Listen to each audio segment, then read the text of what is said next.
Hello there. You're listening to the Gamers 2 Cents podcast, where we're not gaming pros, we're just gamer pros, giving you your weekly gaming news. I'm ComradeBeard here with my two co-hosts, SOB 101 and the Half-Baked Villain.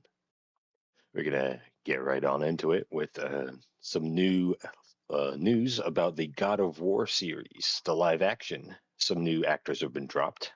We have a individual named Mandy Patkins has been cast with Odin from the series.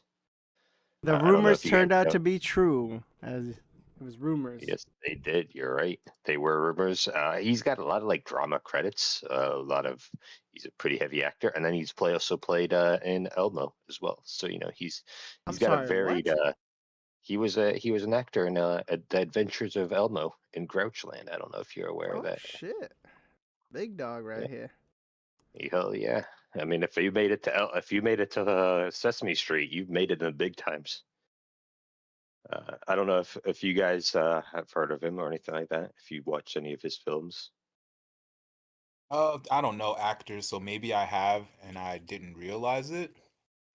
Um, but No, yeah, I don't really know anything. What from about you, Saab? nothing. How does and he then look to you to play Odin? he definitely looks the part. Like when you put that picture of Odin and him next to each other, he's like the splitting image of him, and he's got the voice for it too. And I I feel haven't like heard he's of got him. the acting chops.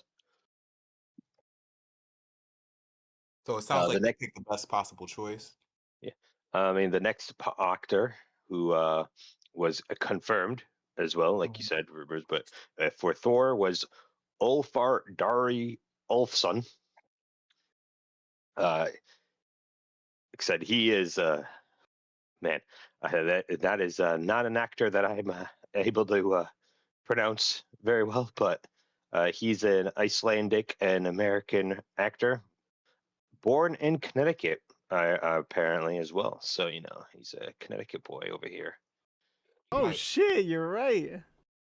But he was in a lot of acting, a lot of movies, ranging from Vikings to Fantastic Beasts, the Rise of Grindelwald, uh, and then he's done a lot of varied ones. Spy Who Dumped Me.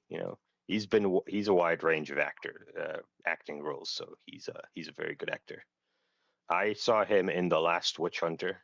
That's a recent movie that I watched with him. So he's a good actor as well. So I think he's a good cast for He's a it. big ass dude, so I can see. I He's a seen big him. ass dude He for can. a big ass role. Yeah. Do you think they could have found somebody better? You don't like him? You don't think that he could find someone better, or do you I'm just think? trying to ask questions. I don't He really know. Well, no, like honestly, yeah, no. I mean, honestly, I think this is a good role for him. Like I said, he's played other Vikings in other Viking TV series, so he definitely knows what to do. I feel like he's got the acting chops for it. Gotcha. Our next topic here is Capcom. They updated their sales figures for a lot of their games, so to include 2025 as well as lifetime sales. And Which one you doing? Fiscal year 26 or fi- top selling? fiscal year 26, yes, fiscal S- year So 26. half fiscal year 26 means it runs from October 1st, 2025 to September 30th, 2026. Yeah. That's So the they're sales. in the fiscal years, the top selling Capcom game was Street Fighter 6. Oh, sorry, yeah, Street Fighter 6 The with fuck are you talking sorry. about? Hold on, we're doing the fiscal I year. can't read apparently. The Fiscal year. top selling was Devil May Cry 5 Jeez. with 2,426 units sold. I was looking at the lifetime. The lifetime highest game, highest selling was actually Monster Hunter Rise. I stick to one thing. Fiscal year. All right, relax. Fiscal year. Uh, Second highest selling was Resident Evil, and that was 4. Resident Evil 4. Then Resident Evil Village, and then Street Fighter 6. Then Resident Evil 7 Biohazard. Then basically Resident Evil is dominating this chart, like as their top sellers. Have you played any of the? Any of you guys played any of the Resident Evil games? Which one's your favorite? Saab, I know loves Resident Evil. So we could I ask played it back. Resident Evil 2 for PlayStation, played Resident Evil 1 for PlayStation. I played Resident Evil 0. I played Resident Evil 4 a crap ton of times. Haven't played the others. Haven't played Resident Evil 7. Haven't played Resident Evil 2, the new one. And I haven't played Resident Evil 3, the new one. So yeah, these Resident Evils are the new ones, the 4, 2, and 3. They don't say Yeah, remake, but they're these are the ones. remasters. Even though the Remakes. lifetime sales, it says it includes the original ones and the remasters, but the fiscal year ones are the sales for the remasters of 2. Junie, if you don't get the fuck out my face, sorry. So yeah, Cat issues. also Monster Hunter Rise is selling a Yeah. bit more than Rise is selling a bit more than Wilds. Rise, is that the DS one? Half plays that shit. Which Rise one came is- out for the DS and PC. Okay, got you. Rise, that's the one I have on DS. Yeah, I haven't played that in a long time, but I did remember buying it back in the day when it sold. I'm surprised it's still selling. And it's selling way more than the Wilds. That's surprising to me, actually. Yeah, it was a ton of fun. Mhm. Yep, they came out with Monster Hunter Rise for the Nintendo DS, and then they came out with the expansion Monster Hunter Rise Sunbreak on the PC, and I think PS4 too. They released it. That's hilarious. That Monster Hunter Rise and I didn't know that was a DLC. That was Sunbreak. Yeah, that's They're both selling better than Monster Hunter Wilds. It's a shame. It's a goddamn It's shame. unfortunate. Moving on to the top 10. Yes. So the top 10 best-selling games series for Capcom. Number 1, 183 million units sold, was Resident Evil. No surprise based on that chart we just looked at in lifetime sales. Number 2, their next top-selling game series is Monster Hunter with 125. Already a huge down. And then Street Fighter, number 3, with 58 million. So basically half of Monster Hunter. Number 4, 44 million with Mega Man. Number 5, 38 million with Devil May Cry. And then Dead Rising, number 6, all the way down to 19 million. Ace Attorney, 14 million. Dragon's Dogma, 13 million. That's Half's new favorite game, I'm assuming, right? Since you've been playing it for a while, Yes, sir. Marvel vs. Capcom, 13 million. And number 10, Onimusha at 9 million. This is actually a pretty good list. Like I said, it's not surprising. I know Resident Evil is honestly Capcom's like highest grossing series because they're also the series that they invest the most money and time into. I'm honestly, I'm surprised that Monster Hunter actually made it up so high on this list. But then again, I guess it is one of the franchises that they're putting a lot of effort and time into right now. The thing that surprised me the most about this is how big a jump it is from number 3, which is Street Fighter, which 58, and then all the way up to second place, Monster Hunter at 125.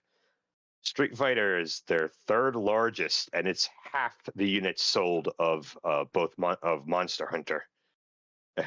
So that's that, and almost like that's surprising to me.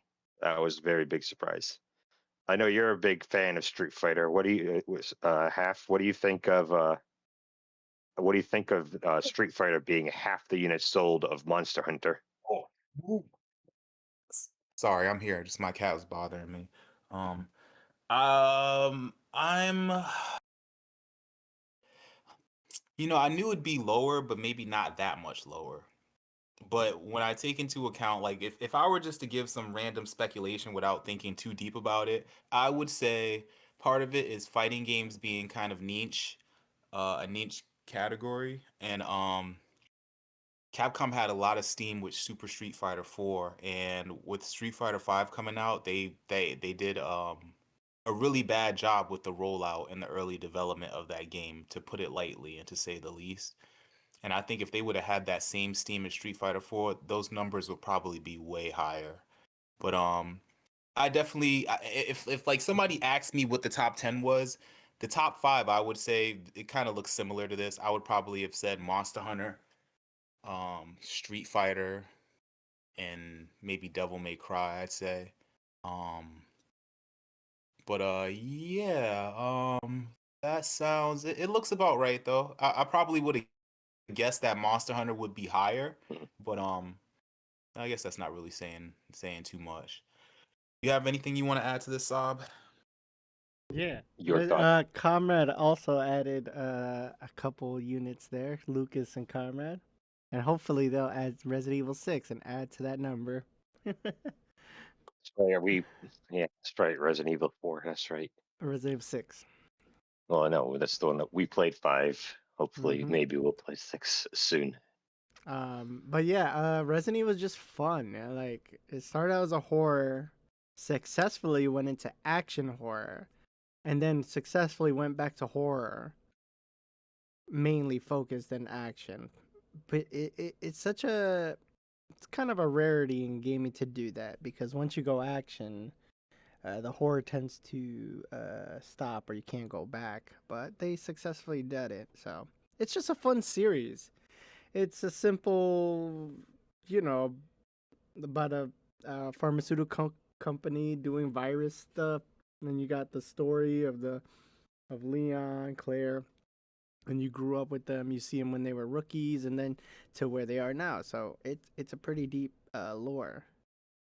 So yeah, Monster Hunter I can see, because it's more casual friendly, and I think, like he said, it's niche. It requires more work to play a fighter than Monster Hunter. You know, the whole spectacle of you going with your friends and hunting a big ass beast. I can understand that, and I obviously it's gonna lose steam over time if Wilds keeps being the mess it is. Mega Man, bro, they don't give love to Mega Man like everybody says.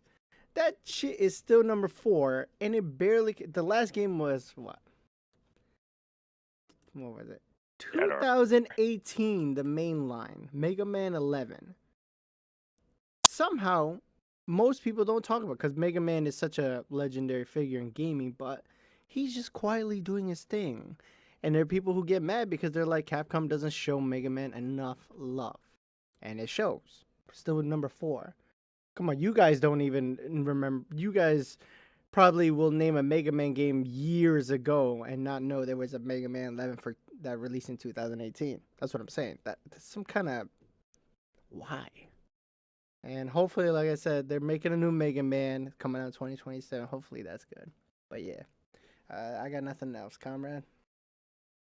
All right, we'll move on to the next topic. Wait. There's the. Before we go to the next topic, Alright, let me just say they should have pushed Mega Man like how what's his name pushed Sonic. Like, Mega Man should be as big, if not bigger, than Sonic right now. I really feel that way. Mega Man Um, should be bigger than Monster Hunter and Street Fighter. I'll add that on Mega top. Man is not that is able to do it. Like, didn't they just announce a new Mega Man game That's at what the I Game said. Awards? It's Was coming that? out 2027. So I mean, they're trying to make him come back. So hopefully he can. Hopefully this game is good, so they actually make something out of this Mega Man. Yeah, but yeah, go because ahead, They like Half. should they, be they pushing let him. him collect dust way too long, and I say that Mm. because I've been on Steam and I've been seeing all these indie games, and I've been seeing a lot of indie games that are like Mega Man like, and that's cool. I like that, but Mega Man has been fading away into irrelevancy, and they announced him now after they came out with Mega Man 10 in like what I think 2018. Saab said maybe it. So it's like he's been collecting dust. They need to boost him more, man. He should have his own movie out and all that shit like Sonic. Why they're not doing it and pushing him, I don't know. Maybe he's just not as popular as I think in my head. But that's all I have to say on the matter. You can go to the next topic now. All right. So our next topic is Valve being hit with a new lawsuit. No, get the other two, Nintendo and the. Very well. I'm sorry. Saab has spoken. King Saab has Saab, spoken. Lord Saab has spoken. We are talking about Microsoft. Apparently, put out a little has a little thing here. They banned Jeffrey Epstein from Xbox Live back in 2013. Let's see. They have the email out. Basically, notice of permanent enforcement action. This email is a notify that Xbox Live account privileges has been permanently suspended due to harassment, threats, and or abuse of other players. There's basically, let's see, threats of death, harm, property damage, or any violence, griefing, extortion, manipulation, stalking, display of transmission, or personally identify information. It could be literally anything, really. But basically, they banned Jeffrey Epstein. Yeah. Trying to get people to come to his island. It's funny that Microsoft actually took action against Epstein compared to the government. This is also back in 2013 too. So. But can you imagine the crazy shit he said on his Xbox Live account? You're saying some wild shit. I just imagine playing him playing Call of Duty and just screaming at some people so hard that Xbox like, that's a little bit too much. No. This is just funny. This is a little funny too. Any other comments? Next topic. Next topic we're talking about. Saab has demanded that we talk about Nintendo. Nintendo. And its a statement on dispatch censorship. Basically, there's a whole lot of talk about how the Switch 2 version of Dispatch was censored. However, this version on PC and PS5 remains uncensored. There's scenes where there's the sex scenes and things like that were muted. There is censorship on like a less gore and a lot of the like costumes and things like that. A lot of the costume designs were covered up. A lot of the cursing was removed. Yes. Nintendo's statement on that is that basically that Nintendo requires all their games to receive ratings from independent organizations to meet their established content guidelines. Basically, Nintendo does not make changes to their content. So Nintendo is basically trying to say that it's not them to blame for this censorship and that they were not the ones who did it. A lot of people speculating that the reason why it was censored was because of the Japan has a very much stricter version of censorship guidelines than there is in the North America and European guidelines. I don't know. The reason why a lot of other games were able to get around this is, like, for example, Cyberpunk is on the Nintendo store, but they have a separate version where only Japanese buyers can buy it. Versus us in America and the EU, they have the original version that you can buy on all other platforms. But Japan has its own separate censored version. I don't know if you guys have any thoughts on this. You think that's what it is, or do you think that there's some other hidden things that Nintendo isn't talking about on this? I mean, when I hear Nintendo, I think of it as like a children's family type of oriented thing. So they're going to try to do everything in their power to make it as safe as possible and so that they don't get into any trouble. That's the best way I could sum this all up if I were to just look at it real quickly. Yeah, that's the best way I could say. I can't look at this and really complain about it like how I see censorship in other games on Steam and stuff like that, where it just seems meaningless. I think if I were to take a shot in the dark, it would just be because Nintendo's a family console. They just want to keep it safe. What do you think, Saab? I think it's Saab? complete BS. That they're censoring it. You don't like it. You don't I like think they censorship. should get I think they should get the what's it called? Comrade. The, I have no idea what you mean. they You're gonna have should to. get Oh my god, my brain not braining. They should get all the negativity. And I'm all for it because they never said in their fucking information that I found.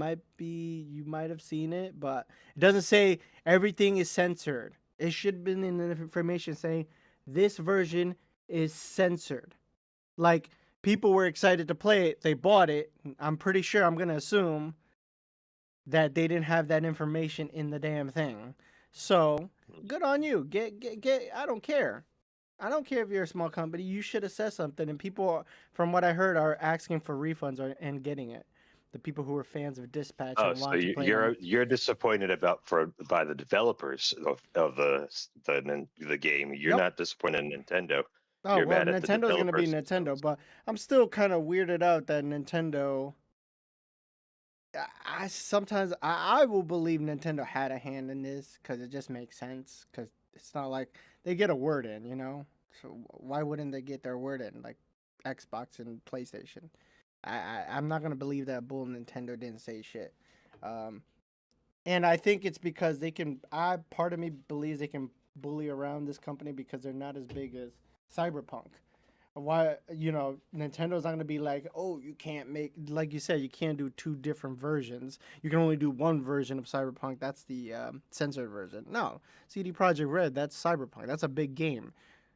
So they're gonna bend the knee a bit to them and say, yeah, we want that well-known game.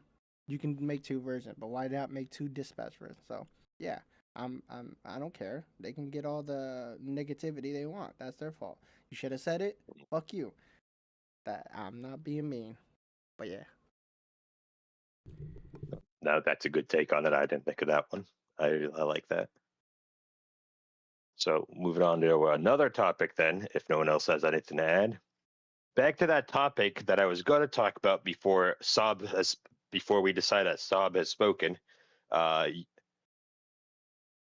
Valve was hit with a $903 million lawsuit from UK activists claiming that Steam is abusing its market dominance.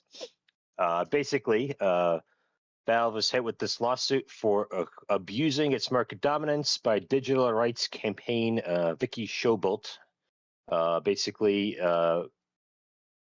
things addition to this lawsuit included in this was basically allegedly imposing anti-steering provision based on its game purchasing model, where basically PC game add-ons or DLC only work through Steam if its base game was purchased through Steam.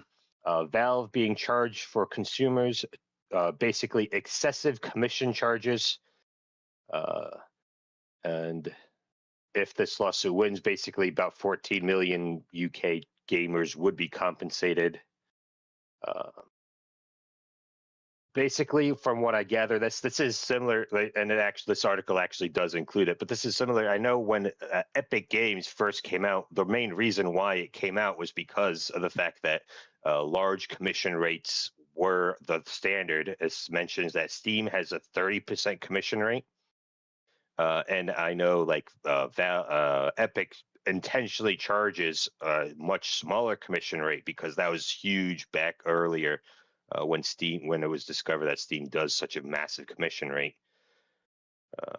So this is part of a lawsuit that Valve already had fought against and won because they were able to do those commission rates illegally in courts because that wasn't anything to do with being the market dominance. And this, you see, this is a thing that, it's like I said, this is a court ruling that's already happened multiple times against Steam in the US.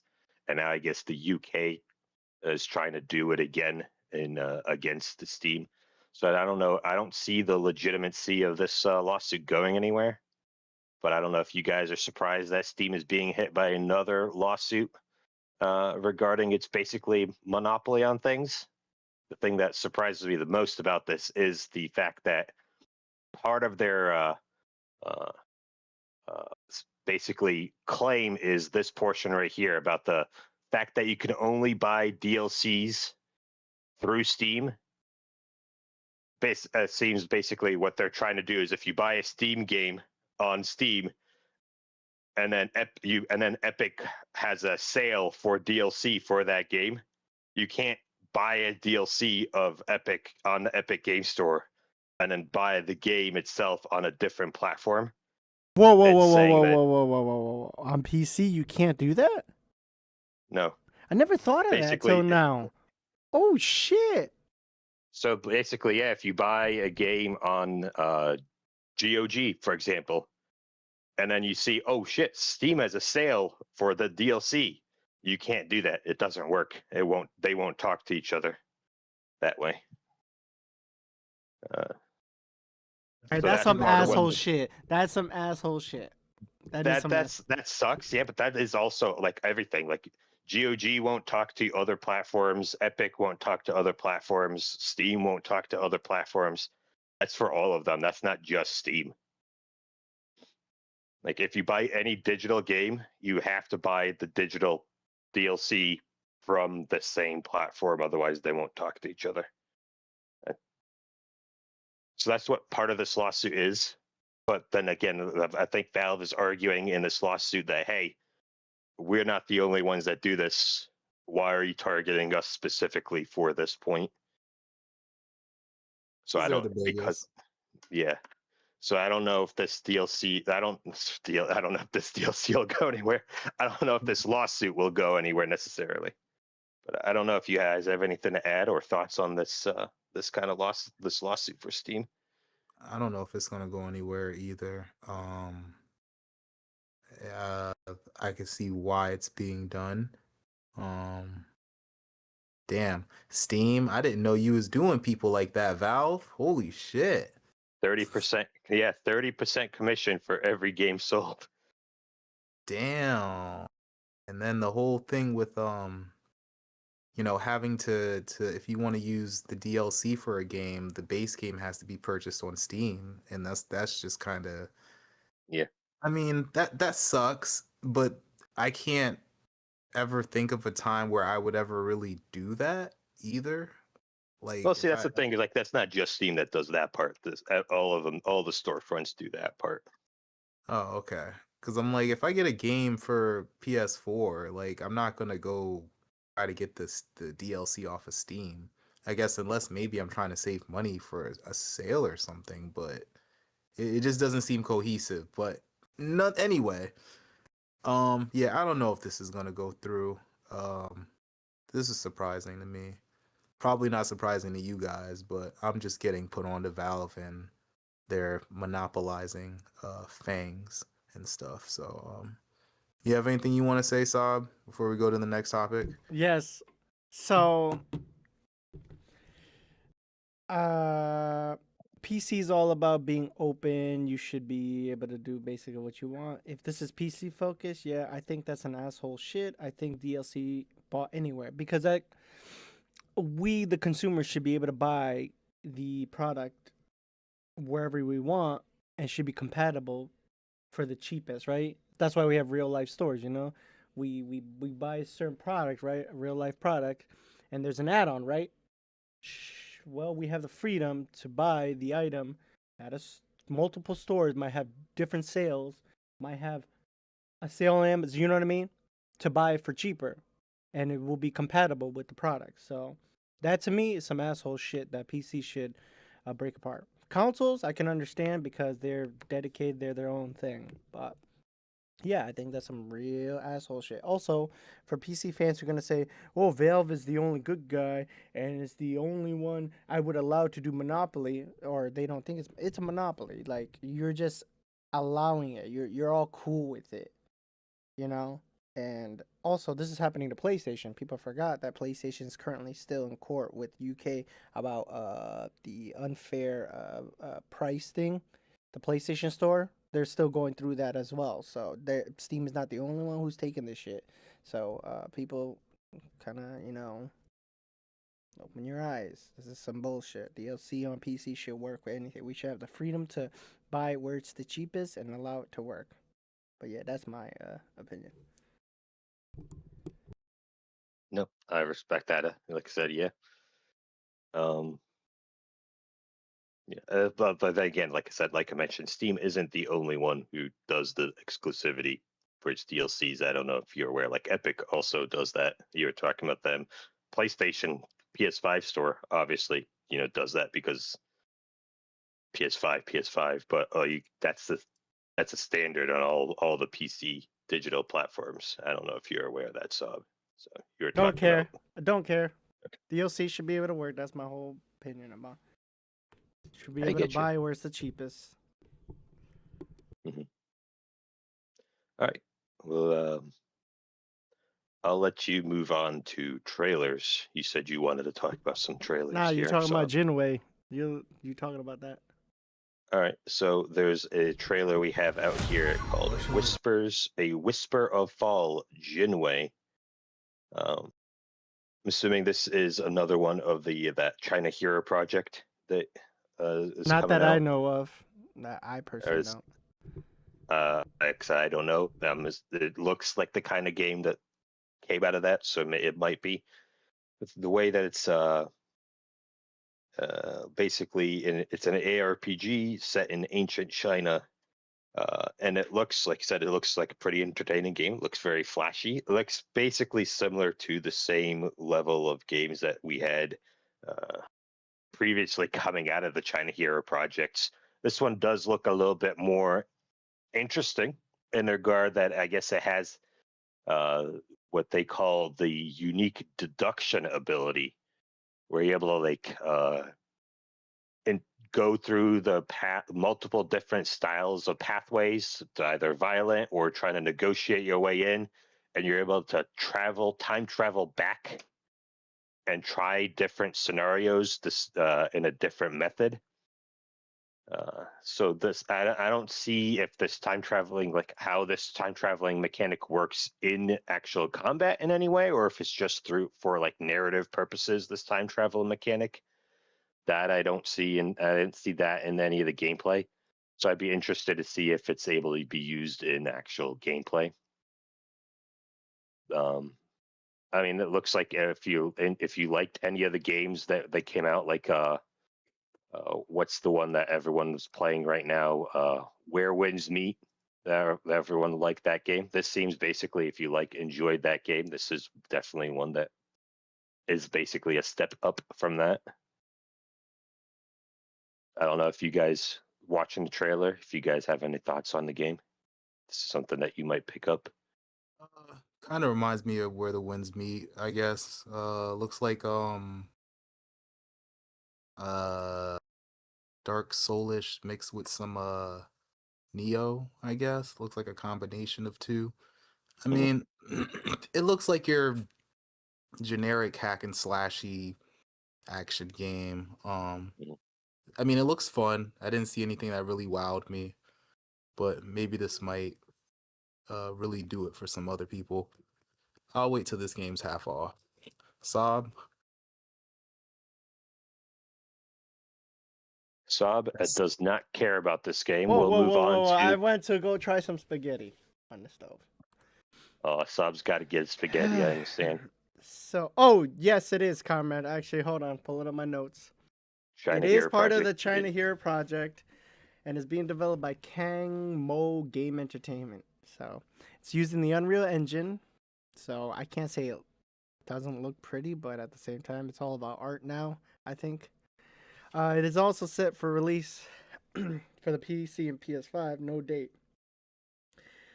And the whole summary, I guess, from what I read, it says this is what it says. You play as a ordinary boatman. Due to an unexpected incident, you are forced to infiltrate the Jin Wei Imperial Guards of the Ming Dynasty as an undercover agent for the black market. Um, like Half said, these China Hero Project games kind of look the same, are starting to look the same. And that's how it goes for gaming. It's usually how the world is, the characters, the story pulls it apart. You know what I mean? So that's the whole thing. I can't. My mind is set like, oh, these games are actually kind of looking similar, and I don't want to be set in that way because if I don't give it a chance or open to it one day, you know what I mean? And yeah, I wish it luck, but I'm not excited for this because it's looking like a Dark Souls thing. I think there's stamina. So it's Dark Souls already. I'm like, why? Can we get past the stamina bar thing, you know? But yeah, that's my opinion overall. Mhm. Okay. The next game on here is that we have a trailer for is Crimson Desert. Crimson Desert is a game that is being made by Pearl Abyss, which is a company that uh, has a sort of record. They made their previous game is an MMO sort of RPG called Black Desert. So naming convention. Some fairly similar. Crimson Desert, Pearl Black Desert. Oh, hold on, But hold Black on. Desert. I could take Right. over from here.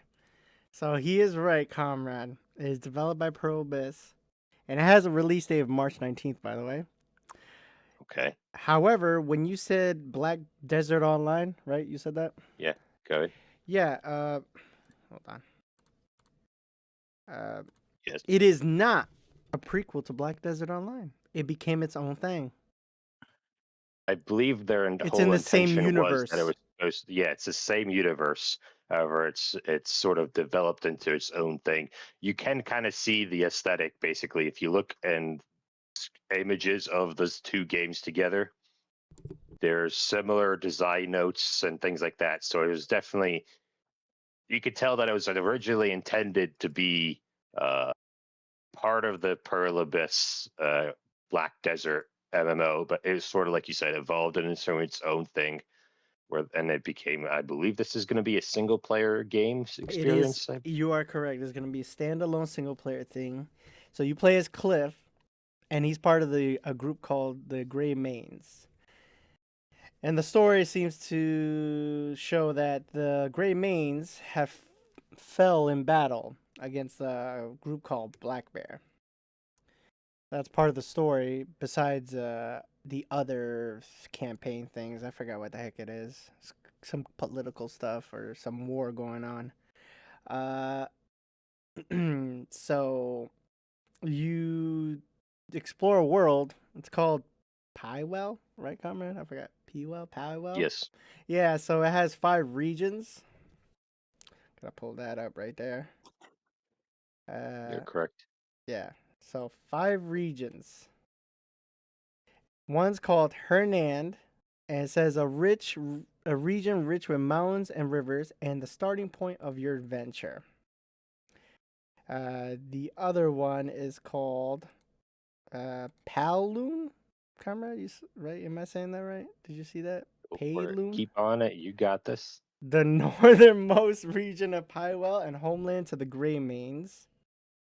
What's that? What else? Diminis, the center of Piewell's political and military stage.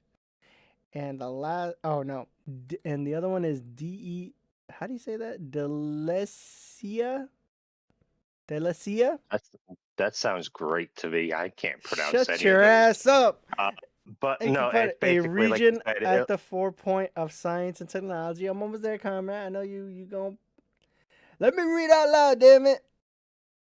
And Crimson Desert, an arid expanse of red sands and lawlessness. But go ahead, comrade. I No, apologize. like I said, this looks like basically a very pretty game. Honestly, looks like a real pretty game because I mean, obviously it's Unreal Engine, so it's going to be pretty.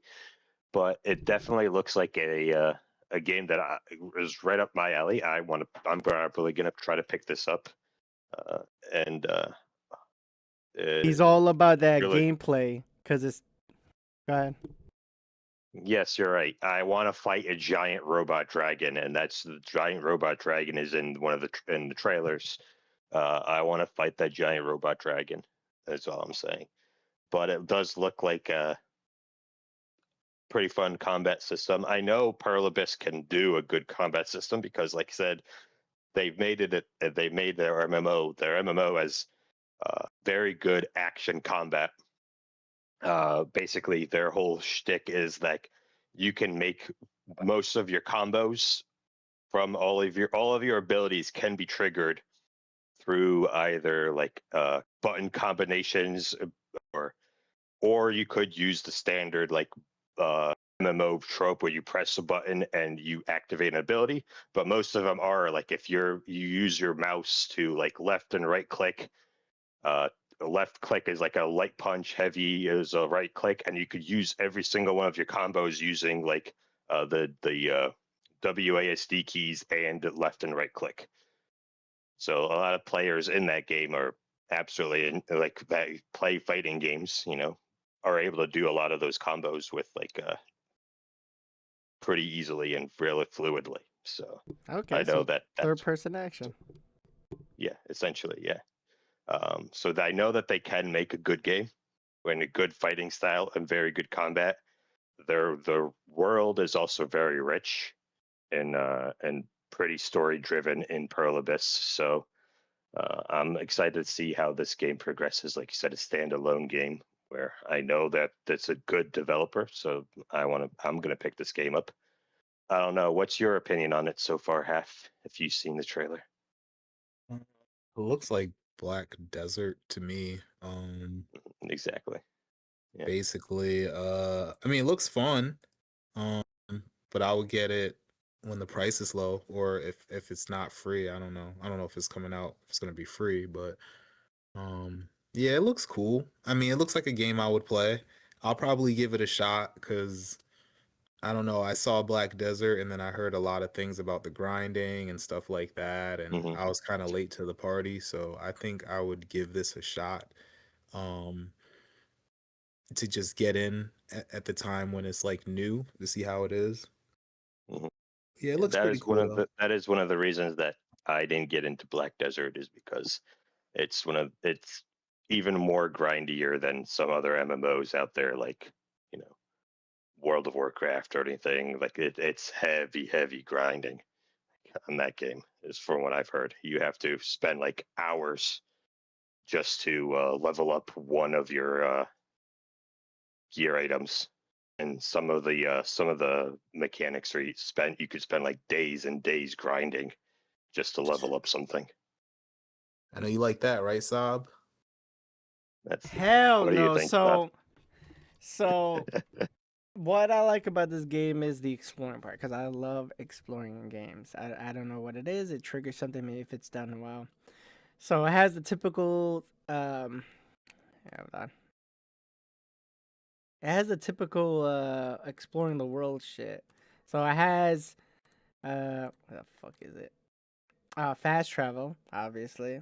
It's got side quests, faction quests. You can take on fortresses, find hidden treasures, solve puzzles, fishing.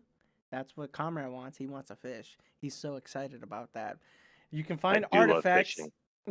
Yes, you can find artifacts to improve Cliff's skills. That's his name. And you can collect resources to rebuild the Gray Main's home. So, when I hear that, I feel like since who does this, Comrade?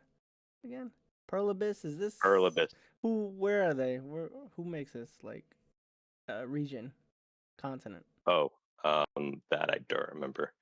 You freaking I mother.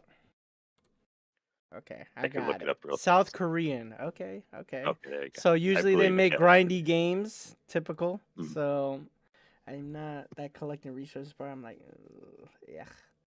Um. All right, so what bothers me about this video, okay? They showed a lot off, okay? Mhm. And you think it'd be enough. No, this is part 1 of 3 videos. I'm like, oh my god. You've shown enough. Why do you need 3 videos? All right, that's where I'm going to complain. Like, seriously? What more do I got to see? What are you hiding? We could drive cars? Like tell me. We could have relationships? What, a farm? I'm expecting farm mechanics because South Korean, they like to have that farm mechanics. Like what? That's also an MMO. You could farm games, Oh farm and my stuff like that. fucking god. That's part of the grind. Is you need to grind all that so you can make your potions. All right, my whole point is, why do we need 3 videos? What else didn't they show? Like, this is enough. Like, why 3 videos? Comrade, you might be able to, but I just don't understand. That's enough. Why 3? Maybe they're that excited. The Koreans, they like, oh, we're gonna hit it big with this. Yeah, I think it's gonna be Far Cry. Like, if I'm gonna assume, I could be wrong, but I think they're just gonna become like Far Cry, where there's all this stuff and it's just not that great. You know what I mean? And like I said, I want to be proven wrong, but a lot of the stuff they show is just like typical stuff. I like the world, but other than that, like I'm still mad that this is 3. It's gonna be 3 videos. This is one. Please put me to bed. Kill me already. Yeah, go ahead, Comrade. Oh. Oh wait, no, not Comrade. You got any other comments? Well, talking about No, Crimson my thoughts about this, where it's like 3 videos. Like, do we really need 3 videos for this? to show off a game. Yeah. I mean, as many videos as they want to put out. I don't see a Yeah, I mean, problem. honestly, I don't see a problem with that. You know why I say that? Is because Grand Theft Auto doesn't even do this. That's the biggest game. They don't do 3 features. They do 1. They do their whole official trailer, teaser, the official. Why That's this not game? true. They do Well, multiple see, trailers. that's a not game true. that doesn't need an introduction. Everyone knows about Grand Theft Grand GTA. Theft Auto does do multiple trailers. That's not true. No, not like They this, do. where they're gonna have 3 gameplay feature trailers. They're probably gonna have more than that, to be honest, because that game's gonna be so damn large, and they're gonna try to hook people in after all this time. That's what I think. Nah. Anyways, yeah. You guys got any more comments? We can move on. No, I'm good. All right. So moving on. This is the big one. High Guard. When did this release, Comrade? Yay! High guard. When did this release? This released. What is it, Comrade? On the 27th, I believe it was. Yes, the 27th. So this is a. Oh shit! My ears. Holy fuck! It's an online hero shooter, and it's done by developers that worked on Titanfall and Apex Legends. Wonderful pedigree there. It is a 3v3 game, and the objective is to defeat the base by planting a bomb. The way you do that is you get the shield breaker, which is a sword. That you go, once you get it, you go to the enemy's base and try to plant it. And obviously you can get killed and drop it, and they can acquire it. So once you break the shield, like I said before, you plant the bomb. There are 3 different bombs. There's an A and B that does damage. And then they have a main big one, which is A and B together, but that takes longer to count down. So, and you take away health. So you have a timer. There's limited respawns. Once you, what is it, Comrade? I don't know if I'm saying this right. I'm getting messed up. Overtime. Yeah. Okay, so when you get the shield breaker, like I said before, there's a siege tower that comes up. Pretty damn cool, epic scene. I never get tired of it. It rams this tiger head or cat head into the shield to break it. Once that breaks it, a phase begins where you have a limited time and limited respawns to do the raid. Once that's over, both bases take damage. Right, Comrade? Basically, how it works is like you said. I could try to explain it basically. Like, yes, so you have the beginning phase, which is a loot phase, where you run out into the open world. It's a small world with a limited amount of treasure chests, basically, where each treasure chest has a um, random loot selection. Where after every round, the loot tier in the world will expand. But basically, you go out, you're just trying to find resources to purchase weapons from the store, which also increases in tier every round, or just find your own stuff in the world, which is also basically randomly can spawn. And then after a certain amount of time, in certain middle of the middle of that open world, the key, the shield breaker, the sword is basically a key spawns on the map. And that's where everyone has to go there and fight to acquire that key. Whenever it's picked up, basically a timer starts down to count down. And once that timer goes down, if nobody opens the gate, then it goes in overtime, which basically means that permadeath or no more respawns until one team wins. Or you could go to the enemy's base, put in the key, and start the raid. Once you start that raid, like Saab says, it breaks the shield, and then it's the raiding phase where there's two generators on each side, at point A and point B, that does damage to the base, or there's the big one, which just basically insta kills the base, but it takes a lot longer to count down.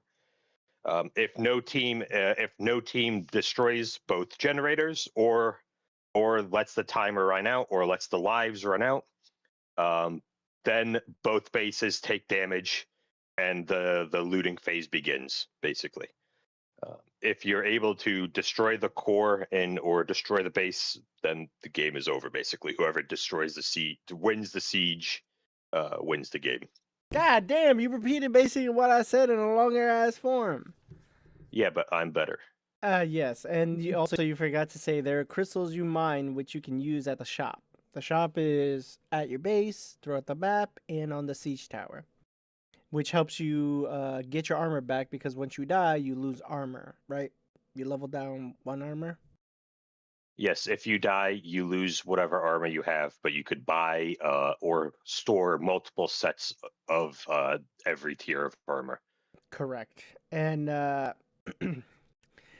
in this game, the hero characters are what, comrade? Wardens. There are 8 characters. Each has its unique thing. I don't think I'm gonna talk all about it. But yeah, if you Yeah, see it on the they're basically screen, abilities. Yeah. yeah, the character. Um, wow. Anyways, yeah, there are 8 characters, and what we're gonna do is we're gonna move on to the game impressions now of it. So I'm gonna start. The character I use, if you see it on the screen, is Mara.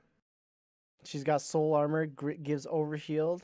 She sacrifice down enemies to charge your tactical, and immortal coil, create a spawn point for your team. She's very support heavy.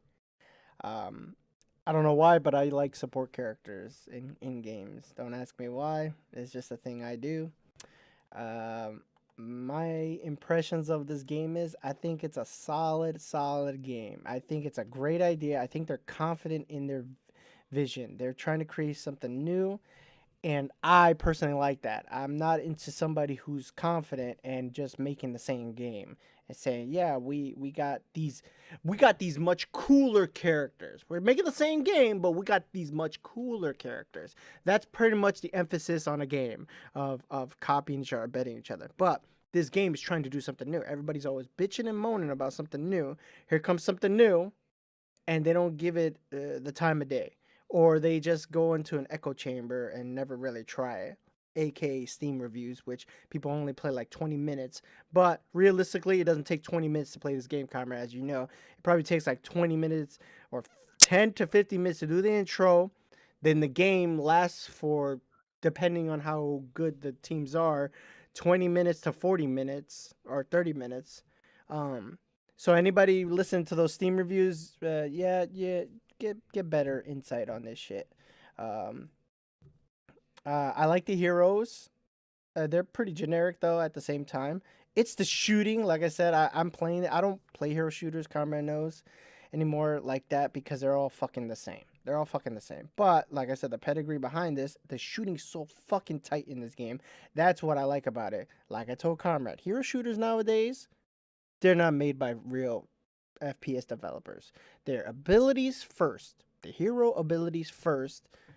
If you had to see a graph, where the bar is, the abilities are always going to be the top, and the shooting is going to be in the bottom. So these people don't know how to make sure. But this one, I love the shooting. I love the shooting in this game. That's what actually brings me back. I'm like, finally, somebody who knows how to make a freaking shooter. Um, but yeah, like I said, it has some tweaking. It's got a great idea. Like I said, every other online shooter, I hate how everybody is nowadays. They're like, "Oh man, this game is not good at day one, bro." Fortnite wasn't good at day one. Apex wasn't that good at day one. It had its own problem. Everything had its own problems. I don't know why everybody's fucking crying and trying to make this seem like it's the worst thing in the damn world when they forget about their games. Fucking, they don't get a fair chance. I'll give this more of a chance, like I said, than any other fucking shooter.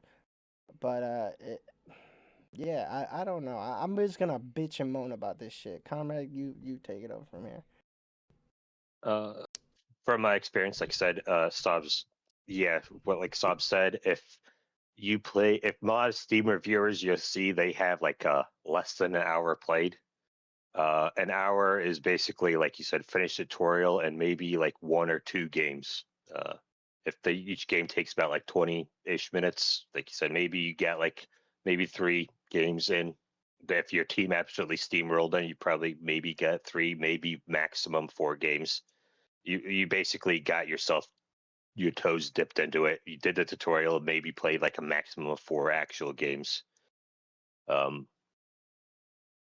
Depending on how good your team is. Saab and I and some of our other friends, we played it. I have 10 hours in, like I said, in the game. I was trying to give it, like you said, it's fair chance. I want to like this game so much. Like Saab said, there's so much potential, so many good things I see about this game, but there's so many things that need a lot of tweaking into it, like you said. Um, the gunplay, like you said, it's very good. Like when you shoot your gun, it feels good. Like the recoil, the punch that every weapon has, it feels good, and it's good. Some of the problems that are now though is that the hit detection does feel a bit weird. Um, or something about that feels off. Like I said, it's one of those weird things. Like when I shoot a gun in a certain place, it doesn't it feels weird because it looks like I hit the person, but it didn't register hits or something. I don't know. And the abilities, like Saab said, are very fun. Like you said, they're good. My main character that I was playing was a character called Una, where she has basically she spawns little minions around that throw like little grenades at people. It summons spirits, those little things. I'm pulling it Yes, up on the screen. she summons spirits, is what they're called, but she summons them, and they throw lob little grenades at people, and she's good for little defensive positions. I had a lot of fun with her. Her ultimate is a Another tree character. walker.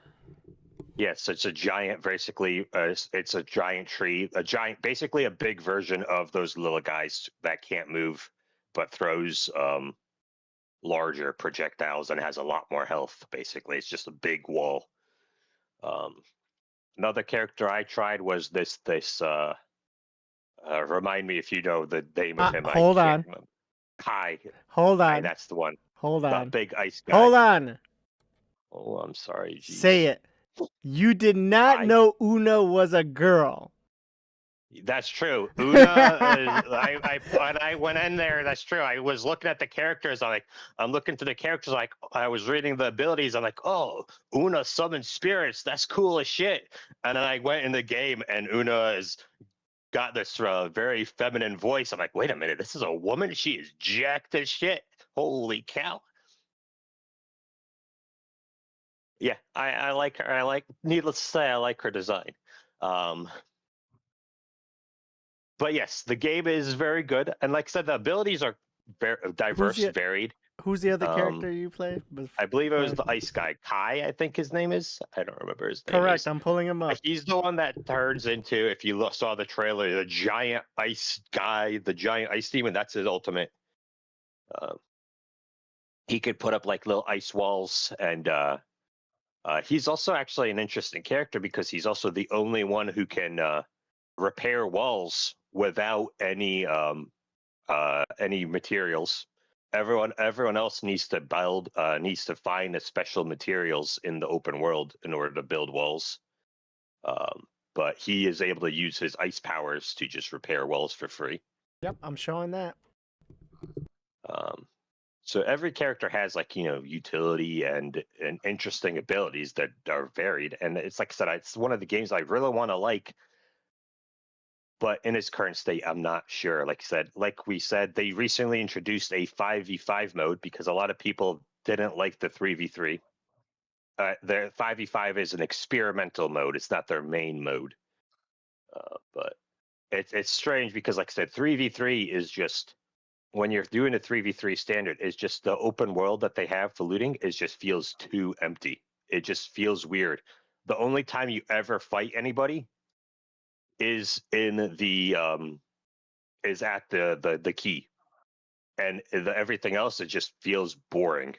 Yeah, that makes sense though because they want you to tunnel. Every game does that. They have tunneling for characters to fight in specific spots.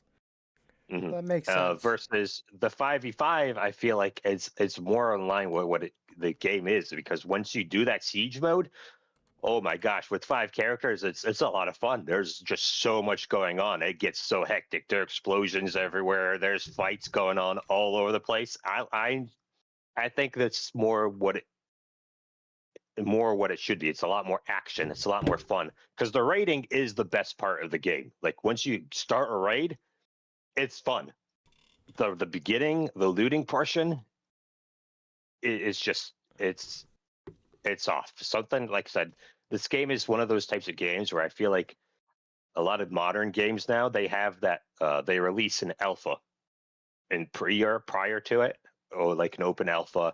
A lot of players go to it and play it, and then they put it in closed alpha. They do a lot of tweaks, and then they re-release it. This is one of those games that should have been put in the oven to cook a little bit longer, and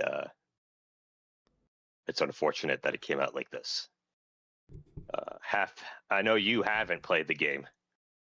What are your thoughts on, based on what we saw, what we heard, what you heard from us, and like any videos that you've seen about it, if you know anything about it?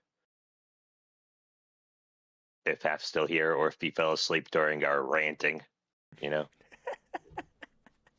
probably fell asleep while Saab and I were ranting about it. Anyways, yeah. To talk about it more. Like I said, I think it has very high potential. Like any online game, you need a beta will never fix an online game. An online game will always be broken by somebody somewhere, and it's always in. I think an online game never leaves beta. Personally, me, because there's no real final product until they stop working on it. So, that's my opinion on those type of things where people say that. I'm like, yeah, you're kind of stupid for saying that. Um, And not like a beta, but like it needed some player feedback yeah, before it released to the and public. I listened. So they were on the Game Business podcast, and I listened to the whole thing, and they didn't. They were gonna shadow drop this game basically. So Jeff Keighley liked the game so much he gave him the free spot. And Comrade, if you and I, anybody else, were in that position, would you say no to getting that kind of exposure? Definitely not. No, Not. I completely understand. And I think people should give this game more of a try so they can have more numbers to make it better. Like I said, all these games nowadays where we think it's good, they've all had problems. Um, but yeah. Anyways, I'm gonna play this after we're done here. Uh, Continuing on to other games. Let's game impressions. Comrade, you got any games you're playing? Um, Other than like I said, we talked about Resident Evil. We played Resident Evil 5 already. Yep, we talked about Honestly, that. this whole week I've been mostly, like I said, grinding out, trying to get a good opinion on High Guard, and playing a little bit of Orc Raiders with our friend Pan Lukashik. That's mostly what we've been doing. I did get a new game that I'm interested in playing. I downloaded recently. It's one of the free games I got from Epic. I think I told you about this one. It's called Strange Seed.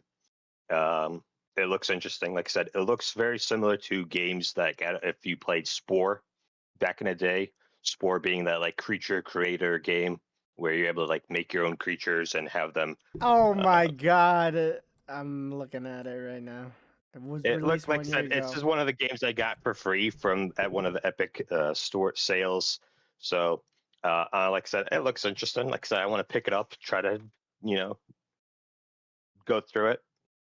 Looks like it could be like a little fun game, real quick, and like get that scratch that old itch that I had about Spore, because I played the hell out of Spore back in the day, and I love Spore. Spore is a great game. This thing looks so janky. I pulled up the It trailer. looks so It's got a janky and so silly. machine gun animal. Yep. Funny as hell. Yeah. So that, like I said, that's the next one I'm gonna play. It's just a stupid little silly game trying to scratch that old itch about my Spore addiction. It's not just Spore. Uh, It looks like that game, the other game you were talking about on the RTS. Forget what that's. You mix animal parts. Impossible Creatures, Is that what it's called? also a great RTS. That's our RTS game. Underrated game. Highly recommended. Than playing Impossible Creatures. That one is a very good game for RTS. If anyone's I pulled interested, it up. Holy crap! The trailer's old. Oh no, this is not it, is it? that is Impossible Oh yeah, Creatures. yeah. Holy shit! This resolution's bad. It is a very old game. This is my. But um, uh, yeah, 2018, and what was it? 7 years ago, this trailer came out. But no, that's also a very good game. Nice. There's some OP combinations you can make, but they're also hard to acquire those creatures that you need for those. But yeah, that's my game impressions. That's what I got so far. If Half is back, we can move on to him. If not, we'll move on to you, Sub. Half. All right. Well, I went back and another game I started playing besides High Guard is Resistance Fallen Man. So I'm starting to do my Fallen Man playthrough from 1 through 3. The PSP I can't do because somebody had broke my official cord years ago, and I just never replaced it. It's a great thing. But yeah, it's about you start in World War II, I believe, is happening, and these aliens called the Chimera come out during the war and catch all countries off guard, and it becomes where you're following this main character called Nathan Hale to he got infected, but he never died, so he became the one, as they say. And yeah, it's a fun little series. I've never beaten 3 because I believe it released. I bought it, but I never beaten it. I think uh, because it came out through the late cycle of PS3. I could be wrong. Also, I tried it a long time ago with the PS Move gun. It was fun, but yeah. So that's what I'm going through right now. It's very old school. I can tell it's their first shooter. Again, like the way the things are very basic, but I like it. But yeah, that's my game, and that's what I'm going through. I'm still playing Predecessor. Other than that, yeah. Hap, are you back? You fucking sleepy sleep. Of course he's not. Either that, or either that, or his cat is just killed him or something. I believe it. That I believe. But yeah, you got any other comments or things to talk about? Oh, there he is. He's still alive. I just heard him. That's his cat. That his cat's trying to murder him right now. No, like I said, I'm got nothing really. Half will just have to talk about his both his this week and next week's gaming impressions.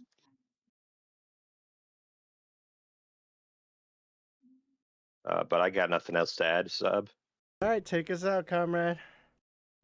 All right. Well, thank you for listening in today, and we will see you all next week.